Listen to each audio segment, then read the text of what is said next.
Buenas tardes a todos, a todas, a todes.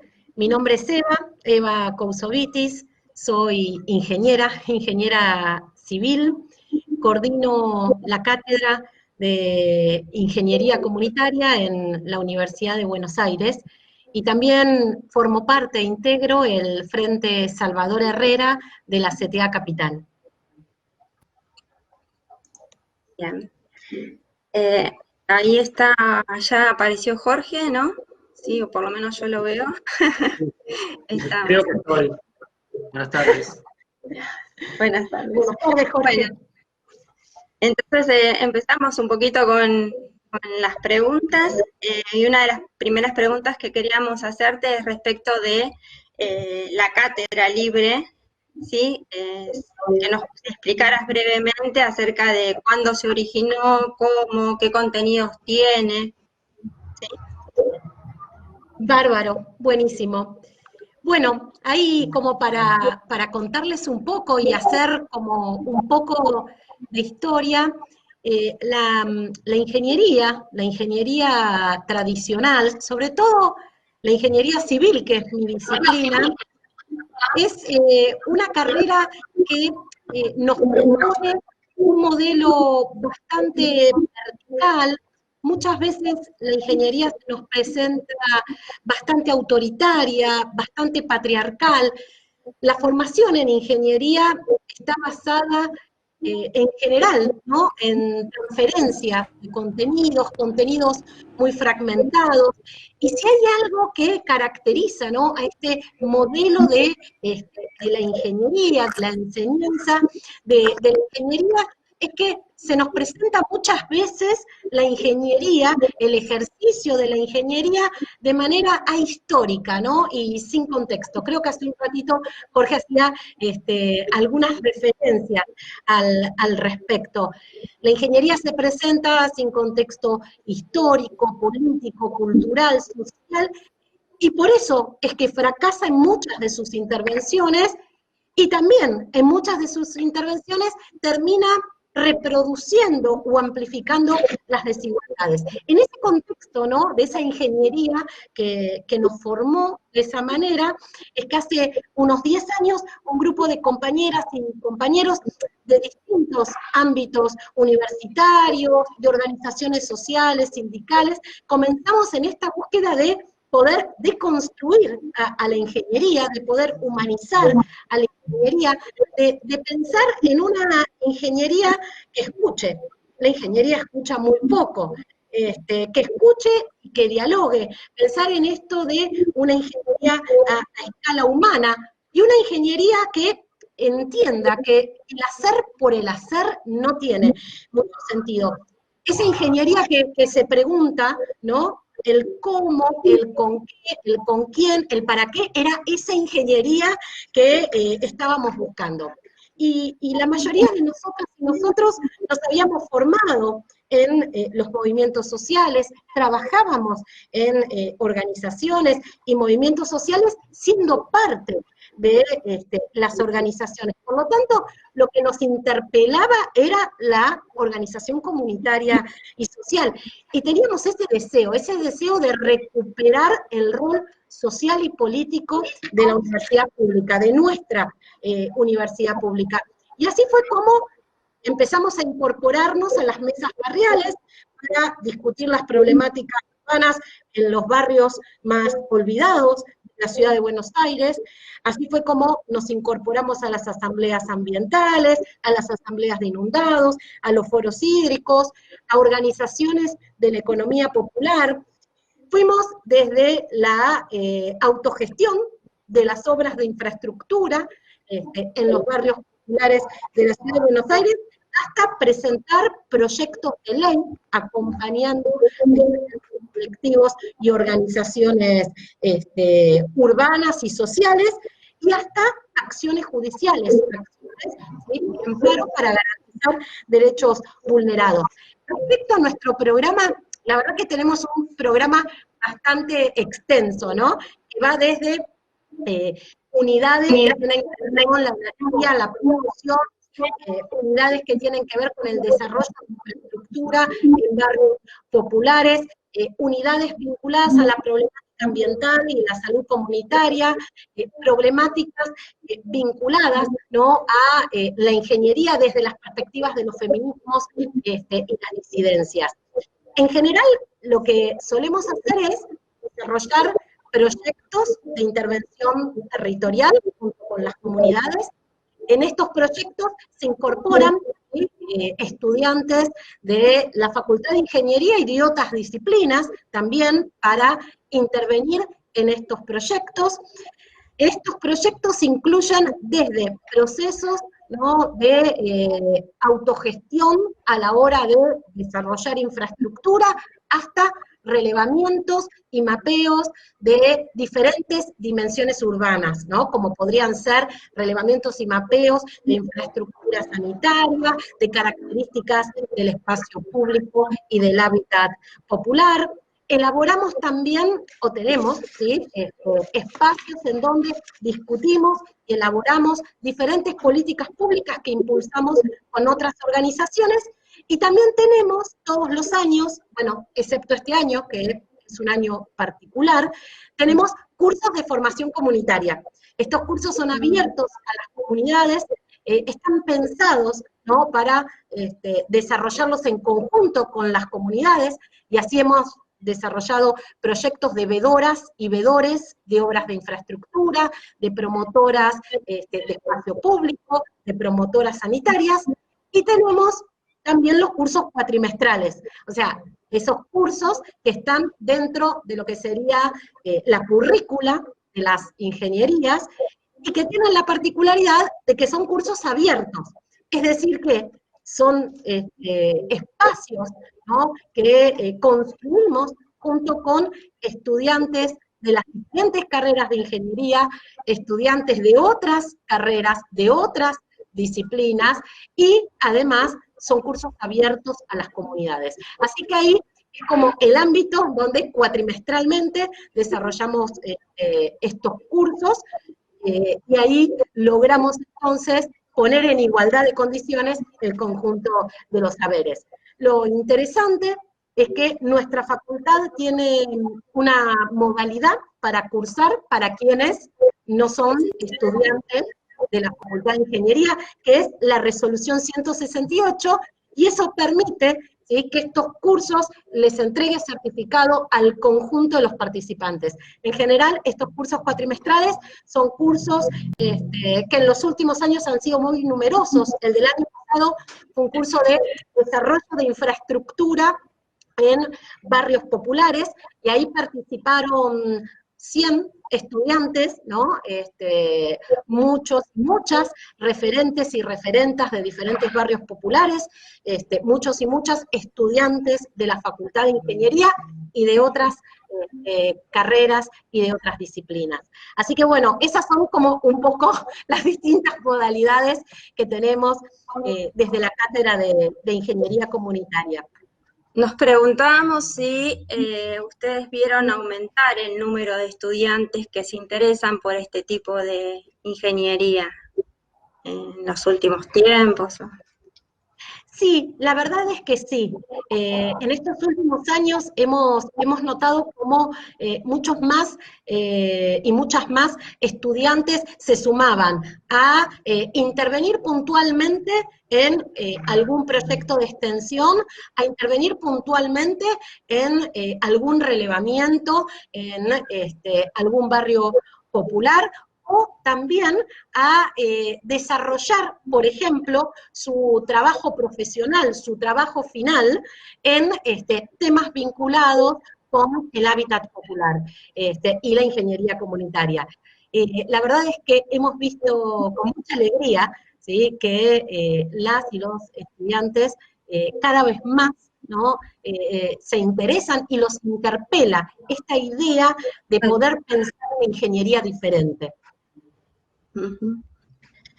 Bueno, ¿alguien quiere hacer alguna consulta respecto de la cátedra, Jorge, no?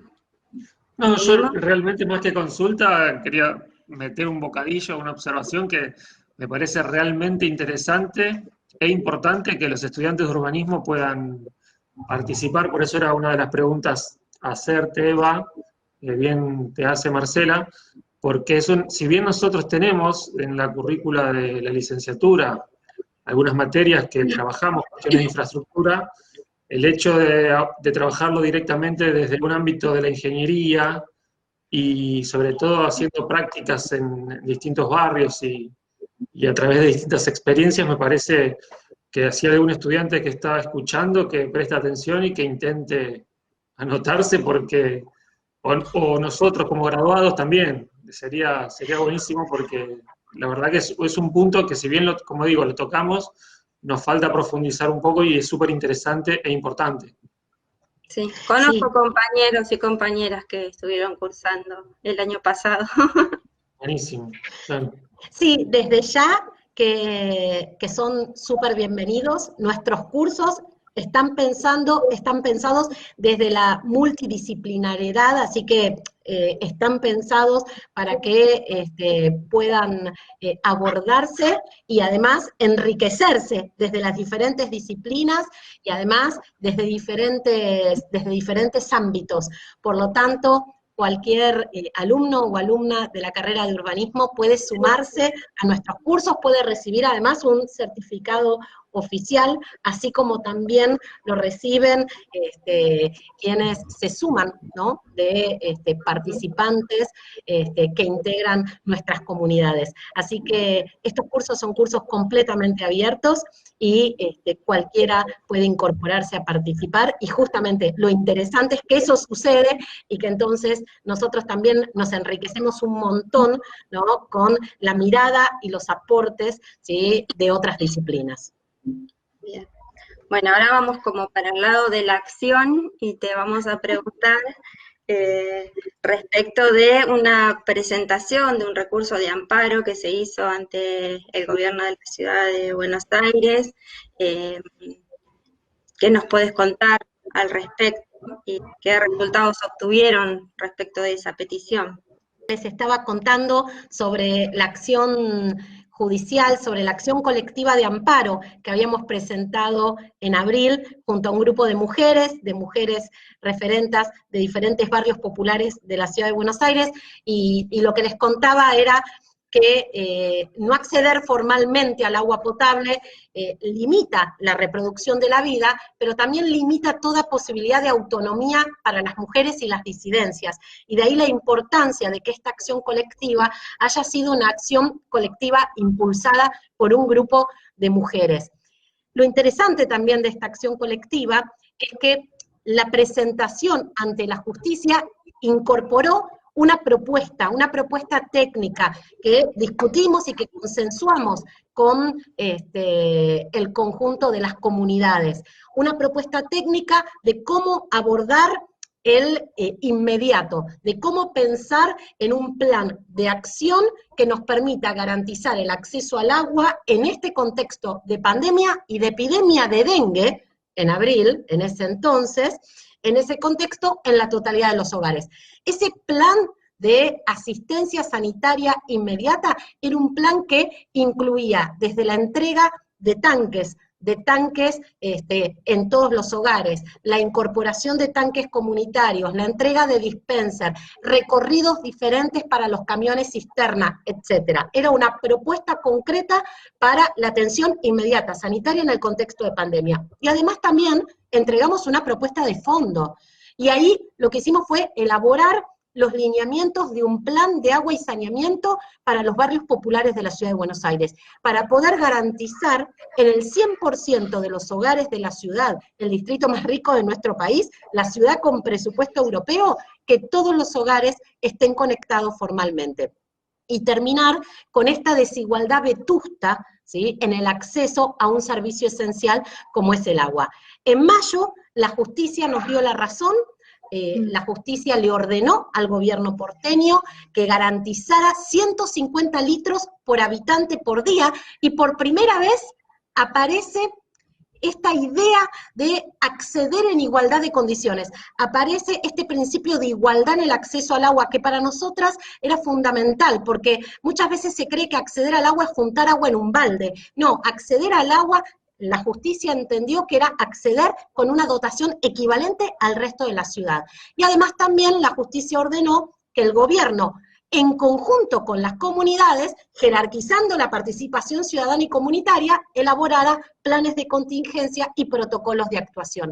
Lamentablemente, desde entonces, nada de eso sucedió, la acción judicial se encuentra incumplida, el gobierno porteño llevó adelante un conjunto de acciones dilatorias, apeló la sentencia, cuestionó el fuero en donde litigar, pero continuamos adelante, y ahí nos organizamos con más de 150 referentas y referentes de los barrios populares para ir monitoreando las características o las limitaciones en el acceso al agua en los barrios populares de la Ciudad de Buenos Aires, junto con estos más de 150 referentes y referentas, fuimos mapeando durante el pico de la pandemia en qué sectores teníamos baja presión, en qué sectores faltaba el agua, en qué sectores la calidad estaba comprometida, y fuimos elaborando diferentes informes que fuimos entregándole a las autoridades. Así que hoy estamos en ese escenario, en un escenario con una medida cautelar aún incumplida, pero con la expectativa de que esta acción judicial se respete y se lleve adelante. Bueno, paso a otro tema. Me parece interesantísimo lo que comentás, porque más allá de lo que uno a veces critica o de las tareas que hace a nivel académico, ir a la experiencia, como decía Marcela, a la acción concreta y de plantear algo a nivel jurídico, me parece una acción necesaria y muy importante. Pero bueno, yo te voy a pasar a otro tema. Bueno, en este contexto de la necesidad de generar algún tipo de programa o plan de infraestructura, queremos preguntarte si vos tenés conocimiento de, más allá de que ustedes, por lo que vos nos comentás, tratan de generar desde su propia experiencia, desde su actividad cotidiana, este reclamo, si existe, o si por lo menos vos tenés conocimiento de algún plan o programa que ya exista, que permita articular sobre todo diferentes niveles del Estado y también, ¿por qué no?, organizaciones sociales, sobre todo en relación a la participación comunitaria, desde el diseño y de la formulación de las políticas públicas, en este caso de provisión de infraestructura. Bueno, si nos podrías comentar acerca de tu conocimiento. A ver, en principio, cuando pensamos en algún plan, en algún programa, en donde el desarrollo autogestivo de la infraestructura esté articulado con diferentes organismos de gobierno, empresas prestadoras y las comunidades, yo te diría que no conozco. O sea, sí conozco experiencias interesantes. La verdad es que podría contarles algunas de nuestras experiencias en donde pudimos articular con algunos organismos, pudimos articular en algún caso con algunas empresas prestadoras. Una de las experiencias que siempre traigo, porque es una de las experiencias que sin duda más me ha marcado, fue la experiencia que desarrollamos entre el 2013 y el 2015, desarrollando autogestivamente redes cloacales en el barrio Playón de Chacarita, en el barrio Playón de Fraga, en la ciudad de Buenos Aires. Ahí intervenimos en 5 sectores del barrio, estuvimos más de 2 años, recién a fin de 2015 pudimos poner operativo el colector, conectar las viviendas y desafectar los pozos ciegos. Esta tarea fue una tarea que hicimos completamente autogestionada, pero que finalmente se conectó a la red de AISA. Hubo una intervención formal por parte de la prestadora para conectar el colector interno al barrio, a la red formal. La verdad que esa experiencia fue sumamente interesante porque la participación comunitaria fue planteada desde el minuto cero, cuando arrancamos, para poder entender la problemática, porque en ese entonces no teníamos tan clara cuál era la problemática del barrio.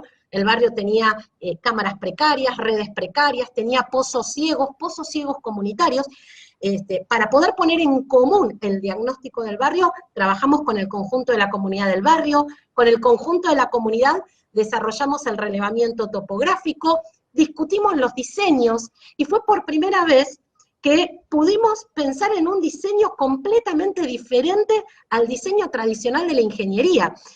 Nosotros, en nuestro país, cuando revisamos la historia del saneamiento, vemos que allá en 1870, con las epidemias de cólera y de fiebre amarilla, aparecen los primeros diseños de obras de infraestructura. Y en 1880, poquitos años después, ya la ciudad de Buenos Aires tenía 40% de cobertura. Luego se crea Obras Sanitarias de la Nación, una empresa que se ocupaba de la prestación de los servicios sanitarios en las ciudades más importantes de nuestro país. Luego llega la dictadura cívico-militar, ahí el sistema sanitario se desguaza, un sistema sanitario que era pionero en la región. Argentina era un país pionero en materia de cobertura en ese entonces. Luego este proceso de desguace, ¿no?, del sector sanitario se consolida cuando se privatiza en la década de los 90. Y hoy, cuando pensamos 140 años después, y también en contexto de pandemia, vemos que los indicadores son alarmantes. A nivel nacional, 1 de cada 10 habitantes no accede formalmente al agua y el saneamiento cloacal. En la ciudad de Buenos Aires, 1 de cada 7. Cuando pensamos en el Gran Buenos Aires, a la cloaca no accede 1 de cada 6 y al agua no accede 1 de cada 3. Es decir, estamos con indicadores críticos 140 años después. Y la verdad seguimos diseñando la infraestructura como hace 140 años.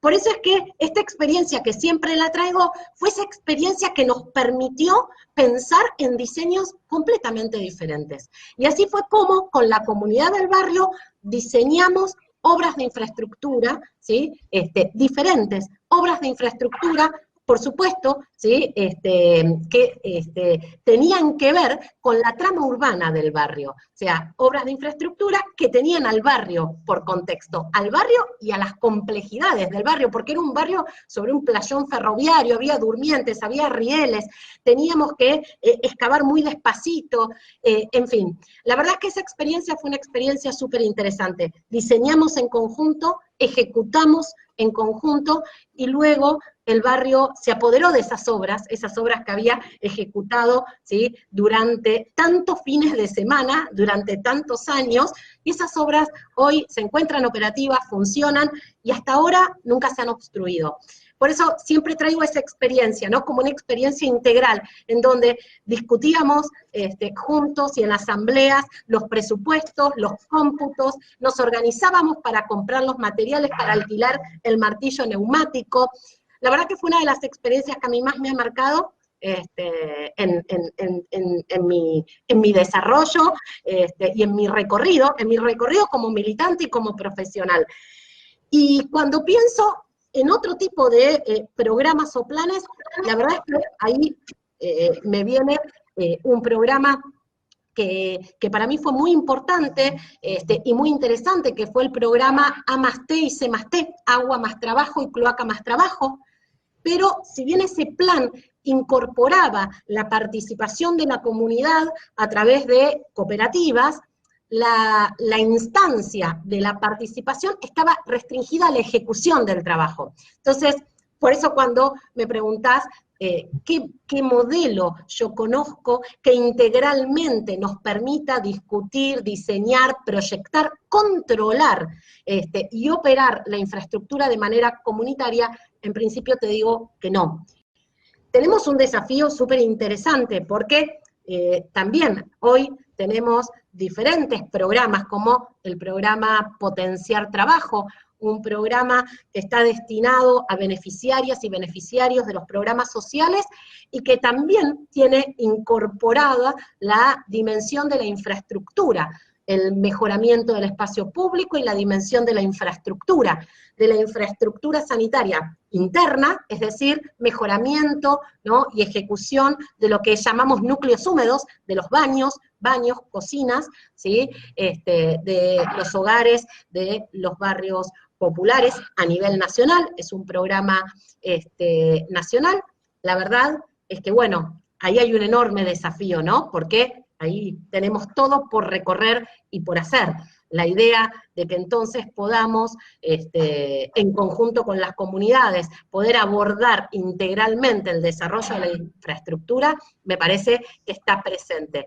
No solamente desde el programa Potenciar Trabajo, sino también desde las intervenciones previstas en los diferentes barrios populares a nivel nacional. Entonces, creo que tenemos un enorme desafío, tenemos herramientas para poder llevarlo adelante, creo que también podemos reformular lo que es el programa Agua más Trabajo y Cloaca más Trabajo, un programa que permitió desarrollar infraestructura y mejorar cobertura de servicios en muchos barrios, ¿sí?, populares, sobre todo de la provincia de Buenos Aires. No fue un programa que se ejecutara en la ciudad, pero que tenía esta particularidad, que la intervención comunitaria o asociativa estaba vinculada a la ejecución.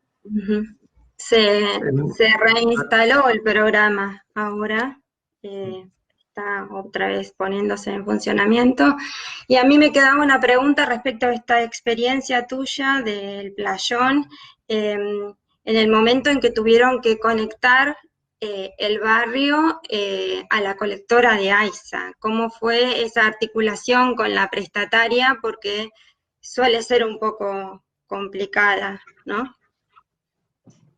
Sí, a ver, en el caso del playón de Fraga, ahí intervino una comunera de la ciudad de Buenos Aires, y fue a través de la gestión que realizó la comunera que logramos que la empresa prestadora conecte el colector a la red de AISA. En otras oportunidades, interviniendo en otros barrios, y también interviniendo con distintos roles, porque no se los conté, pero en algunas oportunidades nos ha tocado, por ejemplo, trabajar para los ministerios públicos de defensa, como asesores técnicos y asesoras técnicas de las comunidades. Entonces, en algunas de esas oportunidades hemos presentado factibilidad de conexión al servicio, a las prestadoras, y las prestadoras nos han otorgado las factibilidades. Hemos tenido diferentes experiencias en donde, en general, con mucha dificultad hemos podido sortear esa instancia, ¿no?, que es la instancia de la formalidad, cuando uno lo que pide es la factibilidad de conexión. La verdad es que muchas veces hemos podido, desde la Cátedra de Ingeniería Comunitaria, solicitar la factibilidad de conexión, y en varias oportunidades nos han aprobado esa factibilidad de conexión. Eso sucedió, por ejemplo, en Villa 15, también un histórico barrio de la ciudad de Buenos Aires, en donde también intervenimos con un programa del Ministerio de Educación entre el 2015 y el 2017. El Ministerio proporcionaba los materiales y las comunidades de manera autogestiva ejecutaban las obras. Ahí también solicitamos la factibilidad de conexión a la red de AISA, y luego de muchos trámites, de muchos meses, logramos la factibilidad aprobada para poder conectar los colectores que estábamos ejecutando. Sin duda, me parece que acá tenemos un enorme desafío, digo, más allá de los diferentes programas y de la expectativa que estos programas generan en relación a intervenir en la infraestructura, intervenir comunitariamente. Creo que tenemos el enorme desafío de empezar a discutir los marcos regulatorios, los contratos de concesión de las empresas prestadoras. Los contratos de concesión de las empresas prestadoras son heredados de las décadas privatistas. Por lo tanto, me parece que el desafío enorme, y la pandemia nos ha interpelado, ¿no?, a que tenemos que pensar diseños diferentes, que tenemos que pensar en marcos regulatorios diferentes, tenemos que pensar en la igualdad en el acceso a el agua potable y el saneamiento cloacal. Y en ese sentido, creo que hay una enorme tarea por delante, que es la de empezar a revisar estos contratos de concesión, que muchas veces impiden que las empresas prestadoras, ¿sí?, garanticen en igualdad de condiciones el servicio al conjunto de la ciudadanía. Me parece que esto es fundamental porque tiene que ver con esa ingeniería que les contaba al principio, que muchas veces se vuelve autoritaria, que es patriarcal, que la verdad intenta que la realidad se adapte a ella, ¿no? El marco regulatorio debe adaptarse a nuestros entramados urbanos y no la trama urbana adaptarse a lo que el contrato de concesión o el marco regulatorio establece. Eso es lo que nos pasa muchas veces cuando, por ejemplo, en el caso de la empresa prestadora AISA y de su área de prestación, que es la capital y buena parte, ¿sí?, de la provincia de Buenos Aires, cuando discutimos cuáles son las características del espacio público para que la empresa opere el servicio. Y ahí la respuesta es, para operar el servicio necesito 4 metros de ancho, doble acceso y el espacio aéreo libre. Y la realidad es que con ese criterio, las ciudades más importantes de Europa no tendrían acceso a los servicios. Eva, yo quería retomar un temita nomás, si te parece, y después si le damos la palabra a Marcela para continuar con algunas preguntas. Me parece importante hacer hincapié en una cuestión que vos señalaste, que es en lo que tiene que ver con lo que pasa dentro de las viviendas, porque a veces hablamos del acceso y del derecho al acceso a la infraestructura, y de hecho sale en los planos, en los mapas o en la información de algunos municipios o de cualquier tipo de gobierno y de Estado, que determinado lugar tiene X porcentaje de cobertura, porque pasa la red por la puerta de la casa, pero no sabemos lo que está, muchas veces, la mayoría, no sabemos qué pasa dentro de esas casas, muchas de esas veces ni siquiera el agua, la red de agua que pasa por la puerta, la persona la tiene adentro. Entonces, una mención, aunque sea breve, respecto a qué opinión te merece esta situación. Sí, la verdad es que es bien interesante tu pregunta, porque muchas veces confundimos el acceso a un servicio porque hay alguna cañería que pasa próxima al hogar. Acceder a un servicio significa acceder de manera real. Cuando hablamos del agua y del saneamiento cloacal, acceder al agua significa poder contar al menos con 2 canillas dentro del hogar y con un tanque en donde almacenar el agua de manera segura. Cuando hablamos de acceder a la cloaca o al saneamiento cloacal, hablamos de poder contar con un inodoro. Nosotras y nosotros siempre decimos, acceder al agua y al saneamiento es que en cada hogar, como mínimo, haya 2 canillas, un inodoro, una ducha y un tanque.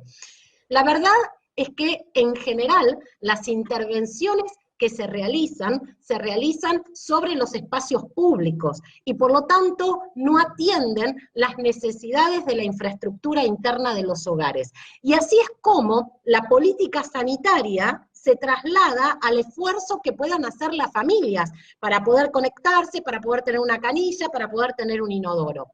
La realidad es que las obras de infraestructura que se han realizado en los últimos años son obras que tienen bajísimo nivel de conexión. Las familias muchas veces no tienen, ¿sí?, ni los recursos técnicos ni los recursos económicos para poder conectarse. Y entonces esas obras de infraestructura tienen bajísimo impacto desde el punto de vista sanitario. En ese sentido es que notábamos la importancia de experiencias como la que vos contaste, donde la participación está fuertemente presente y sobre todo desde el inicio de la obra, desde el mismo diseño de la red, y por eso es que queríamos saber si existe algún programa de ese tipo, y de no existir, vemos que es importante que exista, ¿no? Porque justamente como las personas no tienen la posibilidad económica o técnica de poder hacer esa conexión, es importante que el Estado esté justamente ahí para garantizar esa parte que faltaría o que pareciera que falta, para garantizar ese derecho al acceso a las infraestructuras. Sí, y además para garantizarnos un estándar, para que haya un estándar, ¿sí?, sanitario, respecto al cual todas y todos nos conectamos a un servicio que es esencial. La verdad es que durante muchos años, acá en la ciudad de Buenos Aires, junto con diferentes organizaciones, venimos planteando, en primer lugar, que queríamos que se incorpore la comunidad del barrio en todas las dimensiones de la intervención de los procesos de urbanización. Segundo, que queríamos que la comunidad participe, que la mano de obra local se garantice con criterio de paridad de género. Y en tercer lugar, lo que planteábamos era que las intervenciones tenían que incorporar la infraestructura interna de los hogares. La verdad es que no pudimos incorporar a las diferentes leyes de urbanización que se fueron sancionando en la ciudad de Buenos Aires, estas dimensiones que son centrales. Solo logramos un cupo en la contratación de la mano de obra local para mujeres en la ley que se sancionó para el barrio Rodrigo Bueno. Ahora, en la ley que corresponde al barrio Ramón Carrillo, tenemos la expectativa de que se incorpore el criterio de paridad a la hora de contratar mano de obra local para llevar adelante los trabajos que tienen que ver con la reurbanización y la integración del barrio, pero lo que tiene que ver con la infraestructura interna no fue incorporado, aun cuando en todas las mesas de urbanización y en todas las discusiones de las cuales la comunidad formaba parte, era el planteo. Y ahí también hago un paréntesis respecto a qué entendemos por participación comunitaria. Si la participación comunitaria es simplemente que diferentes organismos de gobierno nos van a contar qué van a hacer, bueno, ahí también tenemos que poder reflexionar por qué muchos de estos procesos son procesos que terminan fracasados. Y la pandemia esto lo ha puesto muy a la luz. En el caso del barrio Carlos Mujica, de la ex Villa 31 y 31 bis, luego de destinar 1.000 millones de pesos a obras de infraestructura, frente al primer contagio, el barrio quedó 15 días sin agua y colapsó sanitariamente. Entonces, a mí me parece que es fundamental poder pensar en que la infraestructura es integral y que la infraestructura termina en cada hogar, no es que termina en la puerta del hogar.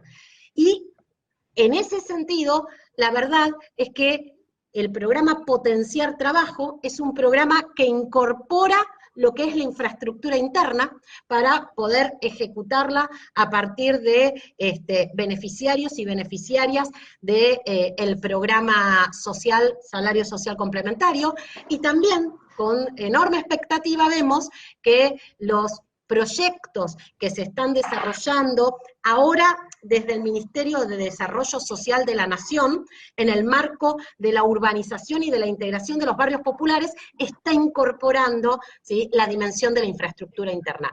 Así que, en ese sentido, tenemos una enorme expectativa. Hasta ahora, nuestra experiencia aquí en la ciudad de Buenos Aires y en otros distritos nos ha mostrado que la intervención en el interior de los hogares era una intervención que no se realizaba, y eso explica, ¿sí?, las bajísimas conexiones, y también explica, ¿sí?, por qué esas infraestructuras terminan sin dar respuesta, para lo cual fueron diseñadas y ejecutadas. Quería hacer solo una breve consulta, ¿no?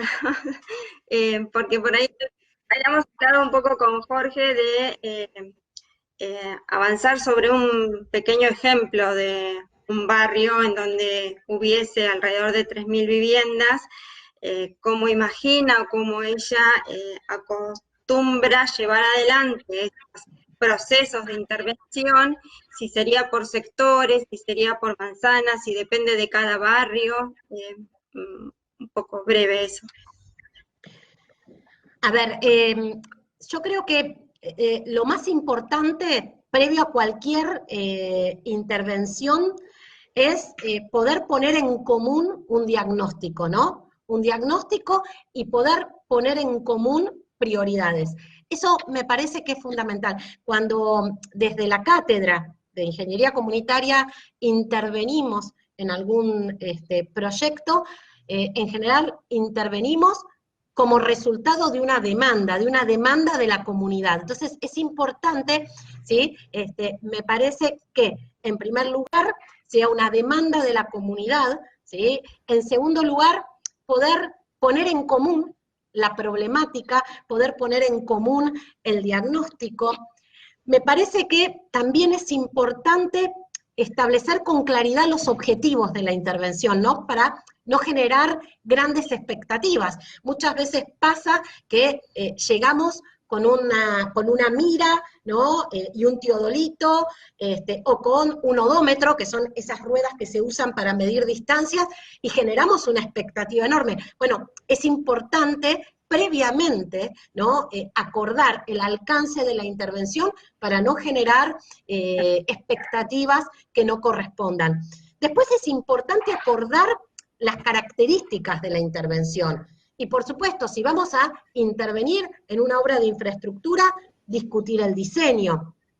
Me parece que ahí es importante que la comunidad participe en todas las instancias, que es lo que siempre planteamos nosotros, ¿no? Porque la comunidad tiene que poder participar a la hora del diagnóstico, del relevamiento, a la hora de discutir el diseño, a la hora de llevarlo adelante.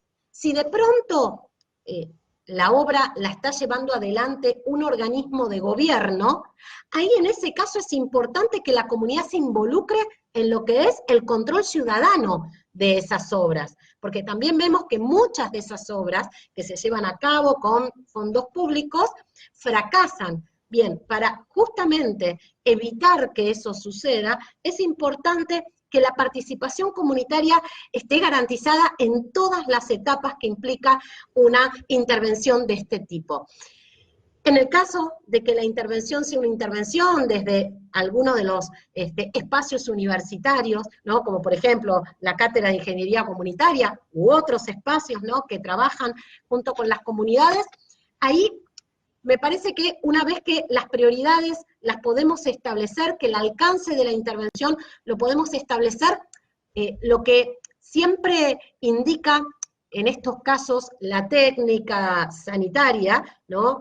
Es comenzar por sectores, comenzar de lo que nosotros denominamos desde aguas abajo hacia aguas arriba. Es importante comenzar por el punto de conexión, y a partir de ahí ir hacia arriba. Esto me permite progresivamente ir habilitando el servicio, y ahí aparece también con mucha importancia, con mucha centralidad, que las empresas prestadoras comiencen a operar a medida que vamos habilitando el servicio por sectores. Si no sucede que la operación de la infraestructura queda para cuando termina la obra, y muchas de estas obras no terminan finalmente.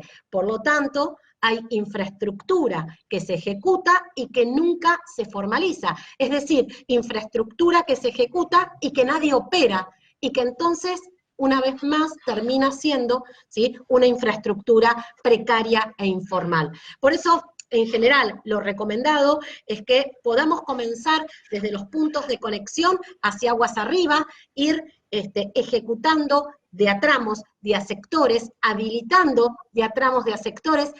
Es importante cuando uno trabaja, ¿no?, procesos autogestivos, es importante ir logrando los objetivos. Es importante tener logros, ¿no? Logros conectivos, logros comunes.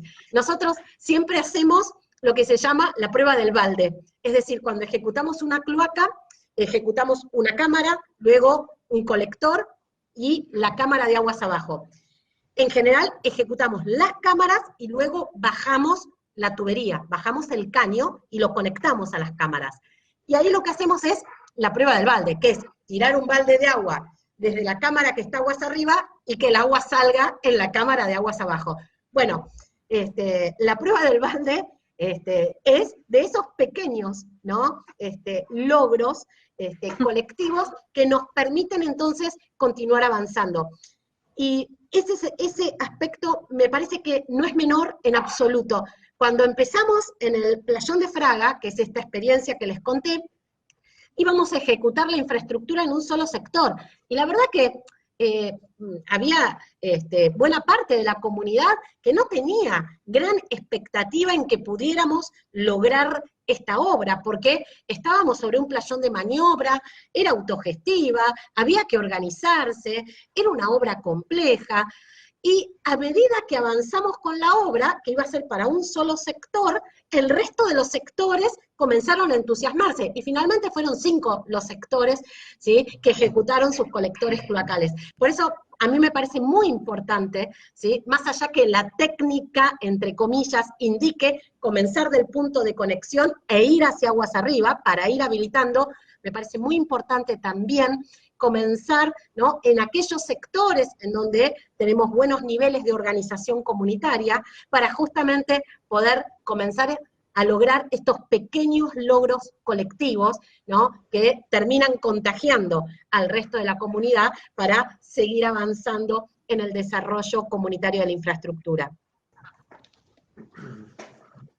Bueno, en primer lugar, agradecerles muchísimo por la invitación, muchísimo.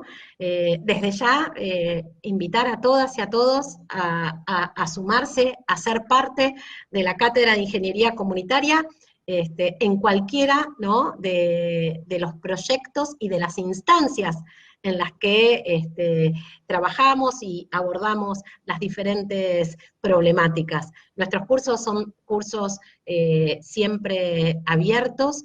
La verdad es que hemos aprendido mucho en estos años, en estos más de 10 años, hemos aprendido mucho junto a las comunidades, junto a las organizaciones sociales, y sin duda lo que siempre planteamos es que la ingeniería, el abordaje, ¿no?, de la ingeniería, y la ingeniería tiene que ser esa herramienta de transformación para poder construir, ¿no?, ciudades igualitarias, ciudades más democráticas. O sea, la ingeniería tiene que ser para nosotros esa herramienta que nos permita construir mundos en donde nadie sobre.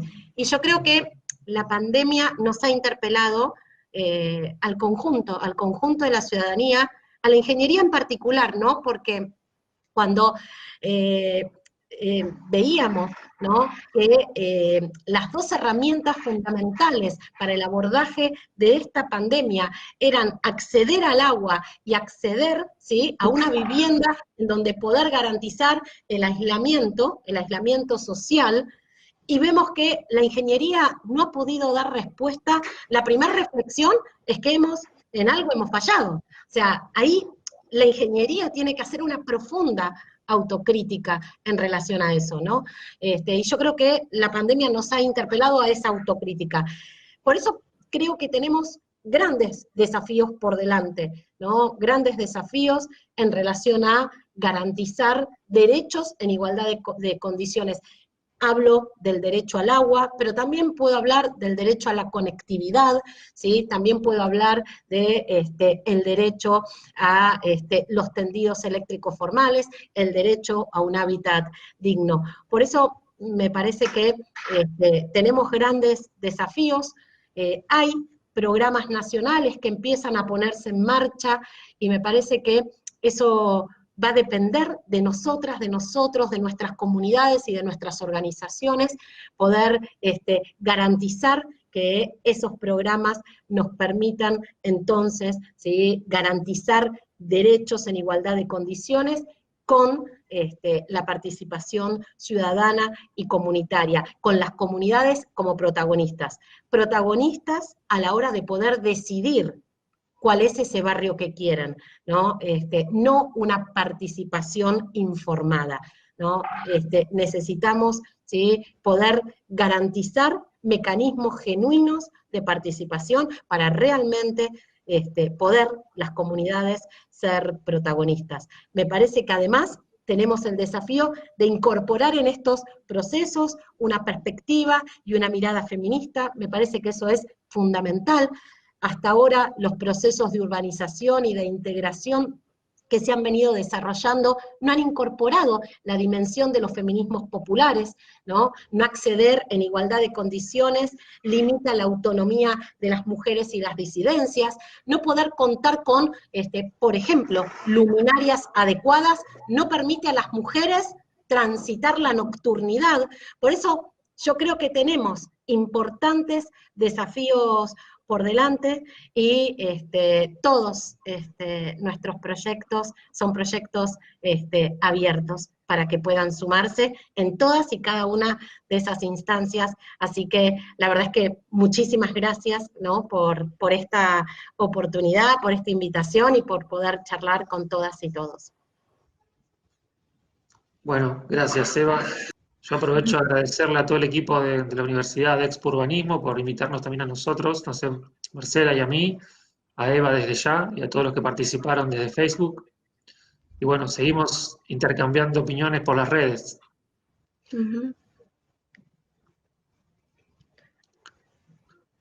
Bueno, muchas gracias por la invitación y por el tiempo de María Eva dedicado a nosotros y a los que nos escuchan. No, muchísimas gracias a todos y a todas. Muchísimas gracias por la escucha, por la invitación, y porque, bueno, muchos y muchas, como el caso de Vivi, ¿no?, han sido parte de nuestros proyectos, ¿sí? Y hemos podido compartir experiencias conjuntas. Así que también, ya que la mencionaste, le mando un gran cariño y un gran abrazo a Vivi. Bueno, hasta la próxima. Muchas gracias a todos y a todas. Un gran abrazo. Hasta luego.